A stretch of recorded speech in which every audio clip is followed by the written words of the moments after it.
1949년 6월 26일, 그날은 햇살이 유난히 눈부신 한가로운 일요일 오후였습니다. 근데 갑자기 서울 한복판에 4발의 총성이 울려 퍼졌습니다.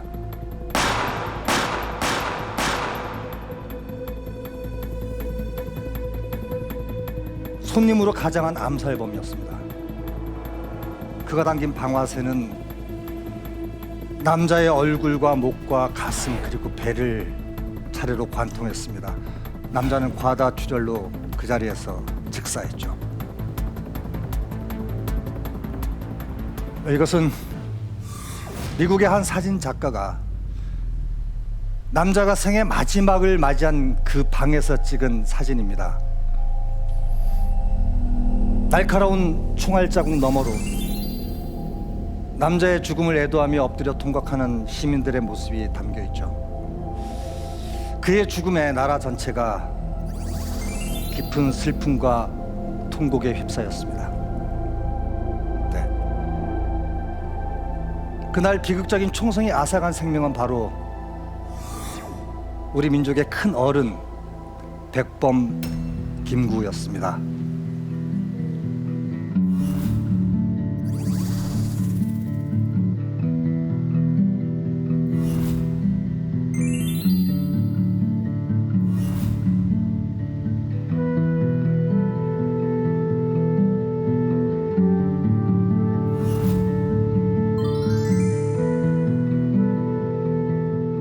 백범 김구, 여러분, 백범이 무슨 뜻인지 혹시 아십니까?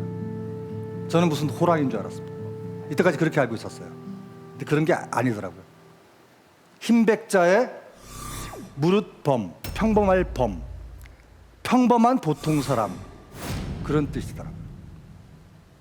이 백범이란 호는 이 땅에 와서 살다간 그 숱한 많은 보통 사람들처럼 자신도 그렇게 평범한 민초로 살다 가겠다는 다짐으로 김구 선생 스스로가 지으신 호입니다. 백범 김구. 그리고 그 이름에 걸맞게 평생을 그렇게 사셨습니다. 자, 이것은 백범 김구 선생이 세상을 떠나면서 남긴 유품입니다. 김구 선생이 피살 당시 입고 있었던 피 묻은 옷가지, 그리고 편지나 붓글씨에 썼을 인장이 전부였습니다. 살아생전 얼마나 소박하고 검소하게 생활했을지 짐작이 가고도 남죠. 근데 여기 한 가지 유품이 더 있었습니다. 검소의 대명사 백범 김구 선생하고는 좀 어울리지 않는 물건이었는데요. 딱 봐도 금빛이 반짝반짝, 예? 아주 비싸 보이죠? 이게 뭘까요?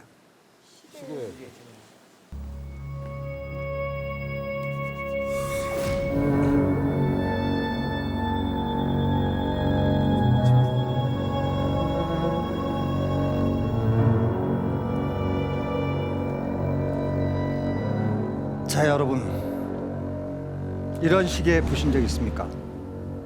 이게 바로 회중시계라고 합니다. 품을 회 가운데쯤 몸에 품을 수 있을 정도로 만들어진 아주 작은 시계입니다.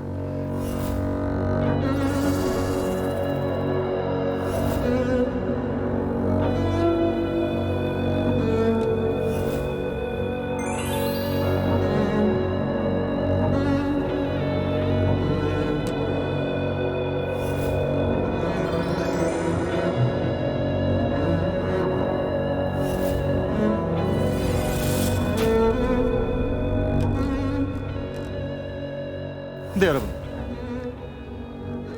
이 회중시계는 김구 선생 혼자만의 시계가 아니었다고 합니다. 김구의 시계이긴 하지만 또 다른 사람의 시계이기도 하기 때문이죠. 이게 뭔 소리냐?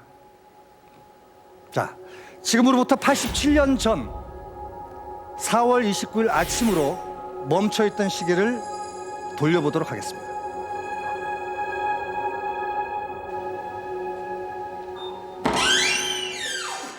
김구 선생님, 저 윤봉길입니다.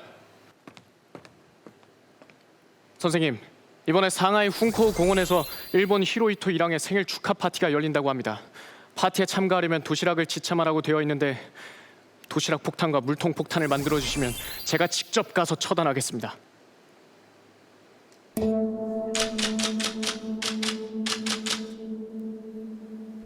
(1932년 4월 29일) 윤봉길의 마지막 길을 위해 김구 선생은 미리 고깃국과 좋은 반찬을 준비했습니다. 밥이 잘 넘어가지 않았을 텐데 윤봉길은 한 그릇을 깨끗이 비워냈습니다. 하지만 그 모습을 바라보던 김구는 목이 메어서 한 숟갈도 뜨지 못했습니다.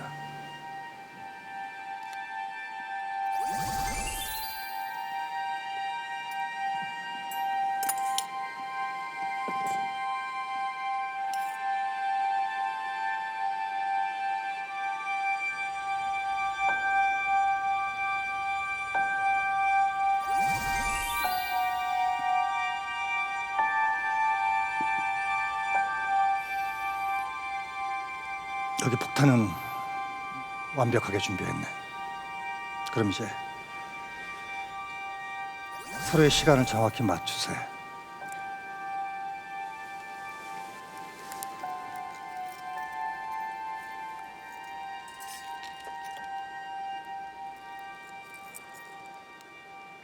시계가 많이 낡았네요. 선생님, 제 시계와 선생님 시계를 바꾸시죠. 아니 그게 무슨 소린가? 제 시계는 어제 선서식을 마치고 선생님 말씀대로 6원이나 주고 산 좋은 시계입니다. 그 좋은 시계를 왜 날 주나? 내 시계는 2원짜리 아주 오래된 시계일세. 좋은 시계는 자네가 지니고 가시게. 아닙니다. 바꿔주세요. 저에게 좋은 시계는 필요하지 않습니다. 제 시계는 앞으로 1시간밖에 쓸 수 없으니까요.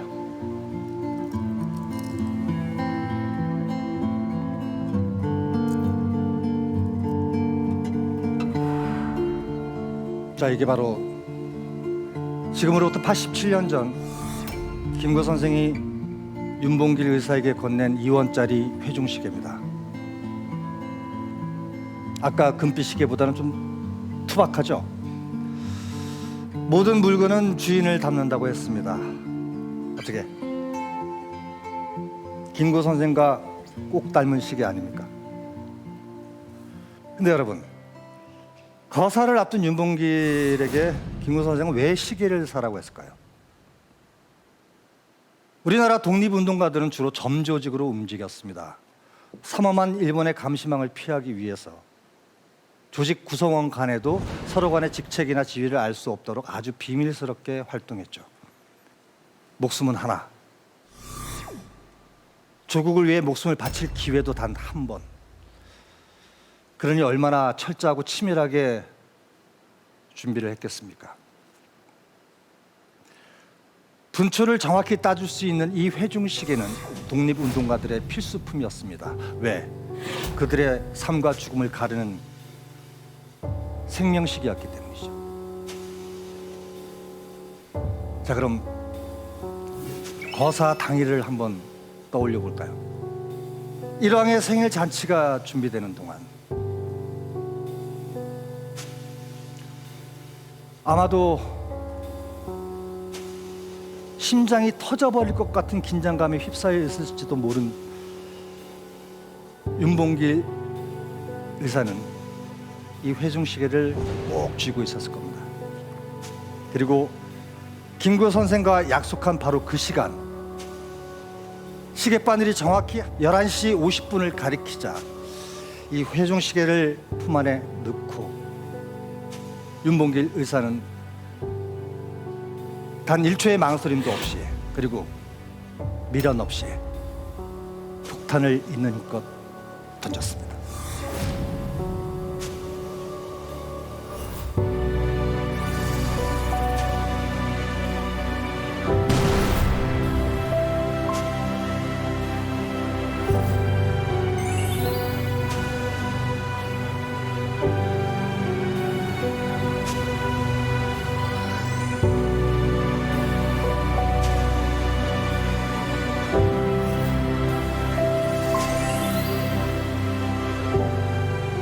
여러분, 김구 선생의 생의 마지막 순간까지 품에 고이 간직하고 있었던 게 뭔지 아시겠습니까?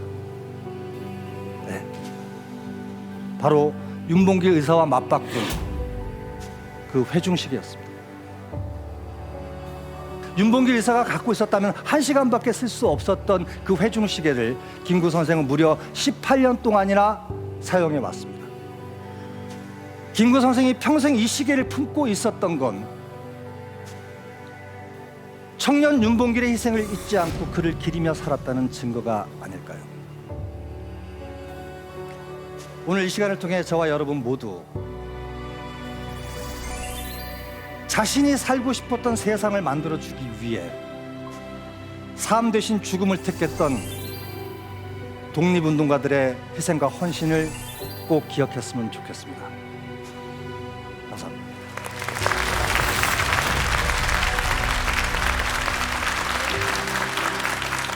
저는 실제로 이렇게 회중시계는 처음 보는데 혹시 그 이상한 나라의 앨리스의 토끼 있잖아요. 그 토끼가 이렇게 회중시계를 보는 것 같았거든요. 맞아요, 그 이거. 시계인가? 맞아요. 그 조끼 입은 토끼가 막 뛰어가면서 아 바쁘다 바빠. 맞아요, 시계 이렇게 맞아요. 꺼내면서 1900년대 초반에는요 근대 문물이 딱 들어왔잖아요. 그때 당시에 이 회중시계도 같이 들어왔는데 이 뭔가 신남성들이 조끼에다가 지금 안내상 씨처럼 네. 맞나요?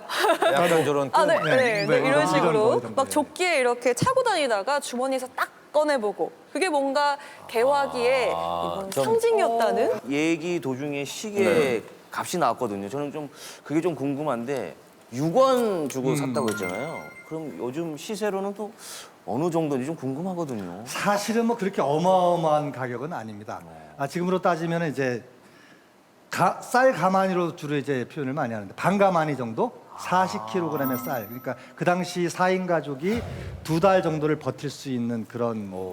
그러니까 현재 값어치로 따지면 한 20만 원 그 정도 되는 시계였지만 당시에 독립운동가들이 그 20만 원이라는 시계를 마련하는 것도 보통 일은 아니었던 거죠. 그렇죠. 예.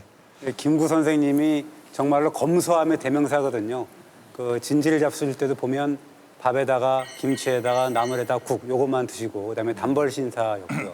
그다음에 서거하시는 날 그날 그 유품이 있었는데요. 19점 중에 10점이 뭐냐면 피 묻은 옷이에요. 그다음에 그 5점은 뭐냐면 도장입니다. 그다음에 3점은 뭐냐면 유묵, 그러니까 글씨 쓰신 거 있지 않습니까? 나머지 하나가 저 회중시계거든요. 그만큼 이 가진 게 없었던 거죠. 남기고 가시는 게 아무것도 없었던 거고. 의문이 있습니다. 네. 뭐죠? 저는 도시락 폭탄이라고 알고 있거든요. 폭탄을 들고 가신 거예요, 네, 지금? 우리 안내상 선생님께서는 물통 폭탄이라고 이거 좀 하셨어요. 잘못 말씀하신 것 같은데. 예, 윤봉길은 도시락이죠. 그래서 도시락 자, 도시락 폭탄을 던진 게 맞다라고 생각하시는 분. 도시락 폭탄. 자, 아니 반대로 아니다. 물통 폭탄이 맞다라고 생각하시는 분. 손 들어보시죠. 도시락에도 여기서도 많습니다. 예, 반반 정도로 갈리는 것 같은데요. 우리 호스트를 사실은 윤봉길 의사는 폭탄을 2가지를 이제 준비를 실제로 했습니다. 처음 던진 게 물통 폭탄이었습니다. 성공을 했고 그러고 나서 바로 마저 도시락 폭탄을 던지려고 했는데 못 던졌습니다.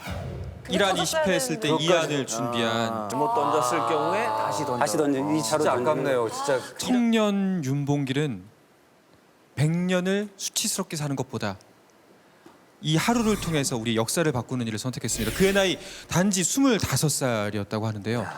여러분들은 25때 뭘 하고 계셨죠? 저는 개그맨 시험 떨어져서 네. 성광이랑 같이 그냥 술 마셨던 기억밖에 없어요. 죄송합니다. 저는 그냥 흔들린 우정 그게 25살 때거든요. 노래 한번 해주시죠. 네. 아니야 이게 아닌데 왜 난 자꾸만 친구의 여자가 좋을까. 네, 죄송합니다. 반성하십시오. 그저 저잘되자고 그냥 그거밖에 없었네요. 저도 그 당시 여자 생각밖에 안 했던 것 같아요. 반성하세요. 반성하십시오. 정말 그 나이 생각하면 25살이었다고 하잖아요. 그러니까 그거는 진짜 말도 안 되는 일인 것 같은데 이제 그 시계를 이제 교환하잖아요. 그러면은 윤봉길 의사가 어떻게 보면 그 독립을 향한 시간이 더 계속 흘러간다는 그런 마음으로 그 시기를 넘기고 막 그런 거는 아마 우리 지금 그 의식으로 아마 그냥 이해할 수 없는 그런 마음이었던 것 같아요. 진짜 대단하신 게 지금 저와 같은 나이거든요. 동갑이신데. 예? 근데 윤봉길 의사랑 네. 동갑이에요? 네. 어. 죽을 걸 알면서도 그렇게 의연하게 행동을 하셨다는 게 정말 대단하시고 존경스럽습니다. 어떻게 보면은 참 우리가 그 늘 집안에서도 그렇고 나라에서도 그렇고 마찬가지인데 철이 없다라고 얘기하지 않습니까? 철없는 애다. 그러니까 철이 들었다는 건 오히려 그 집안이 좀 우여곡절이 많고 좀 안 좋다라는 의미가 되지 않을까 싶어요. 나라도 마찬가지인데요. 정말로 25살 청년이 이렇게 죽음으로 갈 수밖에 없는 나라라면 얼마나 그 나라가 우여곡절이 많고 정말 안 좋은 나라겠습니까? 윤봉길 의사가 25이지만 아내가 있었고 또 2 자식이 있었거든요. 얼마나 그 가장이지 않습니까? 또 죽으러 가는 그 마음이 얼마나 가슴 아픕니까? 그러니까 그 슬픈 역사, 시대 상황이 너무 안타까운 거죠.